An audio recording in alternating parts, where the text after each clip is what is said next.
Bharatiya Janata party Bhajpa के नए राष्ट्रीय अध्यक्ष के नाम पर इस बार जितनी देर हो रही है उतनी शायद पार्टी के इतिहास में पहली कभी नहीं हुई। अध्यक्ष पद की घोषणा टलते टलते अब 14 अप्रैल यानी बाबा साहेब अम्बेडकर जयंती के बाद की तारीख सामने आ रही है।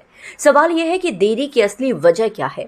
क्या प्रधानमंत्री नरेंद्र मोदी और आरएसएस प्रमुख मोहन भागवत के बीच किसी सहमति की तलाश जारी है? जेपी नड्डा अभी तक कुर्सी पर क्यों? जनवरी 2020 में राष्ट्रीय अध्यक्ष बने जेपी नड्डा का कार्यकाल 3 साल पहले ही पूरा हो चुका है। इसके बाद उनका कार्यकाल 2023 तक, फिर 2024 लोकसभा चुनाव और अब दिल्ली विधानसभा चुनाव तक बढ़ाया गया। लेकिन अब जबकि संगठन चुनाव लगभग पूरे हो चुके हैं, फिर भी नए अध्यक्ष का नाम सामने नहीं आ पाया है। अटका है मामला संघ की मंजूरी पर।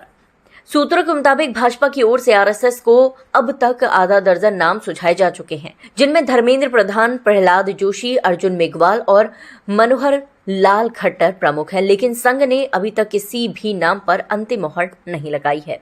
मोदी और भागवत में खटपट। पार्टी सूत्रों का दावा है कि इस बार निर्णय सिर्फ 2 बड़े चेहरों प्रधानमंत्री नरेंद्र मोदी और आरएसएस प्रमुख मोहन भागवत के बीच का मामला है। हालांकि पहली बार मोदी ने भागवत को जेपी नड्डा के नाम पर मना लिया था, लेकिन इस बार मामला कुछ और है। कयास लगाए जा रहे हैं कि संघ प्रधानमंत्री से भविष्य की भूमिका को लेकर कुछ स्पष्टता चाहता है, खासकर 75 वर्ष की उम्र के बाद के संभावित रिटायरमेंट प्लान को लेकर। मध्यस्थ की भूमिका में संघ के वरिष्ठ। इस गतिरोध को सुलझाने की कोशिश में आरएसएस के सर कार्यवाह दत्तात्रेय होसबोले और पूर्व सह सर कार्यवाह सुरेश सोनी लगे हैं। उम्मीद है कि इसी सप्ताह बड़ा फैसला हो जाए और 14 अप्रैल के बाद नया अध्यक्ष पार्टी को मिल जाएगा। अगला अध्यक्ष कौन? 3 संभावित चेहरे। दक्षिण भारत से चेहरा। भाजपा दक्षिण में अपने विस्तार की सोच रही है। ऐसे में प्रहलाद जोशी या किशन रेड्डी जैसे नाम सामने हैं। दूसरा, दलित चेहरा।